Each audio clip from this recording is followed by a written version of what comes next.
안녕하세요. 정지훈입니다. Interpretability, AI의 이제 그 해석 가능성 여섯 번째 강의이고요. 이 강의 해보니까 그 몇십 개를 찍어야 될 것 같아요. 생각보다 양도 많고 길고 다뤄야 될 토픽도 많고. 근데 이렇게 하면 너무 지루하니까, 이거를, 좀 끊어서 시즌 형식으로 끊어가지고, 지금 하고 있는 이제 설명 가능성의 좋은 설명이란 무엇인가지, 요거가 오늘 끝나는데, 오늘 끝내고, 그 다음에 다른 조금 짧은 주제의 인공지능 강의 관련된 것들을 좀 흥미로운 걸 가지고 와서 조금 더 해보고, 그 다음에 다시 돌아와서 그 다음 시즌에 인터프레터빌리티 더 찍고 이런 식으로 좀 왔다 갔다 하는 식으로 하는 게 나을 것 같아서 그렇게 진행하도록 하겠습니다. 그래서 오늘은 AI의 인터프리터빌리티 여섯 번째 강의로 어떤 것이 좋은 설명인가에 대한 마지막 이야기를 좀 하도록 하겠습니다. 이미 이제 어떤 것이 좋은 설명인가, AI 머신러닝에서 어떤 것이 좋은 설명인가에 대해서 한 네 가지 정도 얘기를 했었어요. 하나는, 그 설명이라는 것은 대비되는 것이 있어가지고 이거하고 저거하고 딱 비교를 할 수 있을 때 굉장히 인간이 알기가 편하다 그러죠. 컨트라스티브한 측면, 이게 첫 번째로 얘기를 했었던 거고요. 그 다음에 너무 많으면 설명이라고 하는 건 이해하기가 어렵기 때문에 피처가 비록 여러 개가 이제 실제로 인공지능을 학습을 해보면 나온다 할지라도 그 중에 몇 개 정도를 골라가지고 제시할 수 있는 게 좋다. 그 다음에 이제 그 소셜한 측면이 있다 그랬죠. 이게 결국에는 익스플레이너하고 익스플레인이 설명하는 자와 설명 듣는 자가 있기 때문에 그 사람들이 어떤 사람이냐 이런 거에 따라 가지고 전문성도 달라지고 이에 대한 얘기가 있었고요.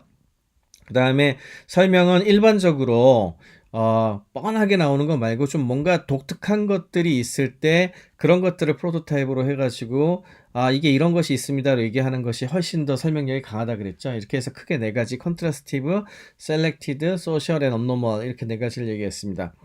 오늘 말씀드리는 것은 또 그 좋은 설명력에 있어가지고 굉장히 중요한 요소임에도 불구하고 초기에 말씀드렸던 이 네 가지하고는 조금 이렇게 좀 부딪히는 것들이 있는 것들이 좀 있습니다. 그래서 좀 잘 생각을 해봐야 되는데 일단 트루스풀, 그러니까 진실, 얼마나 진실을 담보해내느냐. 좋은 설명이라면 당연하게 그 진실을 충실하게 담아내야 되겠죠.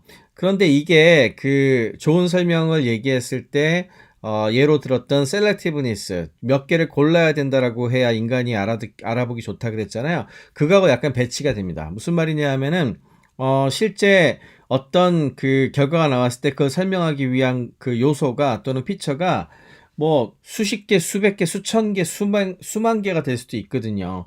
그러면 이런 것들을 많이 커버하면 커버할수록 제대로 설명하는 것이기 때문에 트러스트 플레이스 진실에 더 가까워지는 거죠. 그렇지만 그렇게 하면은 너무 숫자가 많아지니까 이해하기가 어려워지니까 셀렉티브니스는 헤쳐지죠. 그래서 두 개가 트레이드 오프 관계입니다. 그래서 몇 개를 고르면 당연하게도 전체 그 원인의 전체의 이유를 다 설명할 수 없는 거고요. 그렇기 때문에 일부의 선택을 했다는 것은 그래서 진실의 일부를 좀 희생하는 거죠. 그래서 우리가 뭐 리니어 모델이나 이런 걸 할 때도 보면은 가장 설명량이 높은 앞에 두 개, 세 개 이런 거 정도 선택을 해서 전체 95%를 설명하면 이 세 개 가지고서 변수로 생각해 봅시다. 뭐 이런 식으로 줄이지 않습니까? 그것처럼 이 두 가지는 이렇게 다소 상보적인 관계가 있다. 서로 상충한다. 그렇게 알아두시면 되겠습니다. 그렇다고 해가지고, 이게 진실을 반영하지 못하면 설명이 아니겠죠? 그래서, 설명은 반드시 as truthfully as possible, 가능한 한 가장 진실에 가깝게 설명을 만들어야 된다는 건데, 이때 이제 되게 중요하게 나오는 개념이 fidelity라고 하는 개념이에요. 우리말로 하면 성실성, 충실성, 뭐 이렇게 설명할 수가 있는데, 그러니까 이 설명 모델이 전체의 몇십 퍼센트를 설명한다 뭐 이렇게 얘기를 할 수도 있고요.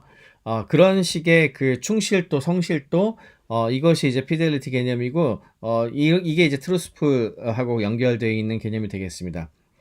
예를 들어서 그 지난번 강의에서도 설명했었던 집값 중에 뭐 발코니 3개가 있는 것들이 집값이 비쌌다. 뭐 이런 거 있었잖아요.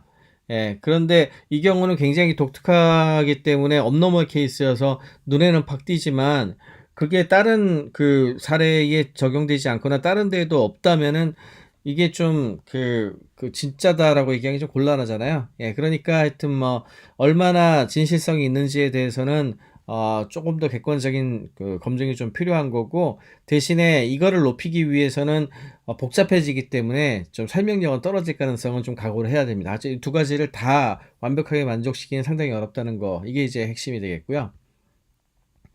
두 번째 좋은 설명은 설명을 할 때 인간이 원래 가지고 있었던 prior belief라는 게 있죠. 기존에 믿고 있었던 지식이란 게 있습니다. 이런 거를 우리가 이제 바이어스에서도 유명하게 다뤄지는데, 니클슨이 98년에 이걸 confirmation bias라 그래가지고 확증 편향이라고 이야기를 하죠. 그래서 인간들은 전반적으로 과거에 믿었던 것과 이렇게 연결되지 않는 정부에 대해서는 무시를 하는 경향이 있고요. 이거는 이제 물론 개별적으로 각 개개인들이 믿고 있었던 어떤 확증에 대한 것들도 있지만, 그룹 기반의 그 과거의 믿음에 대한 것들도 있습니다. 예를 들어 뭐 정치적 성향이나 이런 것들이 여기 대표적으로 들어가는데, 이 부분에 대해서 반드시 고려를 해야 되고, 그렇기 때문에 좋은 설명은 가능한 한 과거에 내가 믿었던 것과 일관성이 있도록 하는 것이 좋다. 그래서 이렇게 얘기를 합니다. 근데 이렇게 하게 되면 이제 문제가 뭐냐 하면은, 이거를 맞추다 보면은 정확도가 떨어질 가능성이 있죠. 이게 부작용으로 나타날 가능성이 있습니다.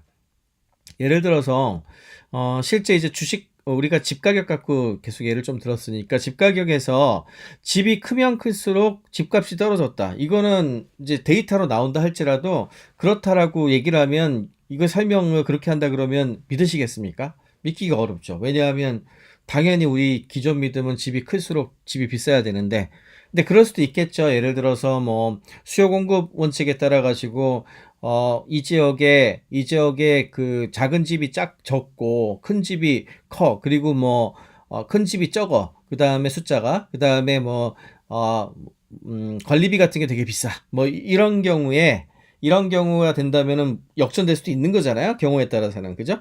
예, 이런 경우에는 이제 사람들이 이걸 믿기가 어려우니까 뭔가 보강되는 자료를 제시를 해야 되는데, 보강되는 자료가 굉장히 좀 강력해야 돼요. 그럴 때는 이제 우리가 모노토니시티라 그래가지고, 그 제시하려고 했던 게 우리가 믿었던 거하고 배치되는 거기 때문에 그걸 굉장히 강력하게 만들기 위해서 이거 하나만을 가지고서 모든 걸 설명할 수 있는 모델로 만들어가지고 단일한 상황에서 이것이 맞는지 이렇게 제시를 한다든지, 아니면은 이제 우리 리니어 모델 있죠?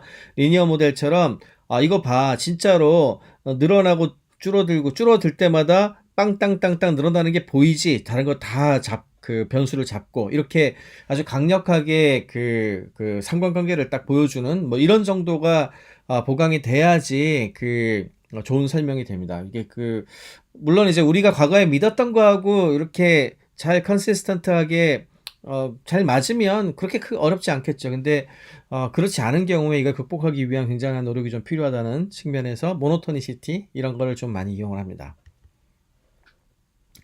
마지막은 이제 제너럴리티하고 프로버빌리티 관련된 얘기인데요.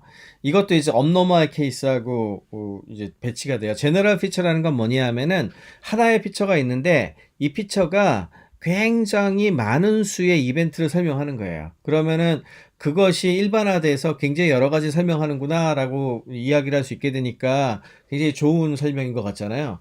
근데 이게 마찬가지로 일반적으로 그렇다는 걸 전체적으로 보여주는 피처라는 것은 지난 강의에서 얘기했던 업노멀리티하고 좀 배치가 되죠. 우리가 좋은 설명이라는 거는 일반적인 거 말고 뭔가 바깥으로 튀어나간 이런 녀석들을 딱 보여줬을 때, 이게 그 원인이 됐구나라고 이해하기가 더 쉽다 그랬잖아요. 그래서 가능한 한 설명에는 업노멀 케이스를 찾아서 보여줘라. 뭐 이렇게 얘기를 했었는데, 이 두 가지는 사실은 배치가 됩니다. 그러면은 어떤 게 더 우위에 있느냐? 업노말이 더 위에 있어요. 이게 사람들이 더 잘 받아들이고 사람들이 더 좋은 설명이라고 이야기를 하거든요. 그렇지만 상당수는 업노멀한 케이스가 없는 경우가 많죠. 예, 그런 경우에는 제너럴 피처를 가지고 설명하는 게 좋은 설명이다라고 얘기를 합니다. 그리고 이 제너럴리티는 뭐 나름 계산을 할 수가 있어요. 뭐 쉽게 계산할 수가 있는데, 그런 걸 이제 특정한 피처의 서포트가 얼마냐 이렇게 계산하는데요. 이게 어려운 게 아닌 게 전체 숫자, 전체 숫자분에 우리가 제시하는 설명이 적용되는 숫자로 나누면 뭐 70% 정도가 서포트 됐다라든지 이런 식으로 얘기를 할 수가 있죠. 이 피처가 이걸 설명하는데 70% 정도 설명해 이렇게 얘기를 할 수가 있기 때문에 이건 계산하기가 좀 편합니다. 숫자로 제시할 수 있고요. 그 다음에 확률 같은 경우에도 마찬가지인데요. 사람들이 이제 하나일 때는 괜찮은데 2개 이상, 3개 이상 이렇게 복합적으로 연결되어 있는 이벤트가 발생을 했을 때에는 그것이 어느 정도 확률로 발생하는지 제대로 판정을 하지 못합니다. 그냥 머릿속으로 계산하다가 이렇게 합쳐서 이런 정도가 나올까? 이게 또 그 인지의 왜곡도 많이 발생을 하고 그렇기 때문에 확률도 굉장히 중요한 포인트인데 확률을 제시할 때에는 언제나 넘버를 가능하면 구체적으로 제시를 해서 조인트론 이만큼이 나오고 하나하나는 이만큼이 나오고 이렇게 숫자로 보여주는 것이 좋은 설명이 되겠습니다. 지금까지 뭐 좋은 설명이란 무엇인가에 대해서 한 6가지 정도의 핵심 그 캐릭터리스틱 특징을 가지고 설명을 했는데요. 이 부분들을 만들기 위한 좋은 방법들이 있겠죠? 예, 그 부분이라든지 또는 데이터 세트, 데이터를 어떤 식으로 준비를 해서 어떻게 분석해야 되는지 이런 부분들에 대해서는 이제 다른 강의를 하고 나서 인터프리터빌리티 강의에 다시 7번째 강의 들어갈 때 이야기를 하도록 하겠습니다.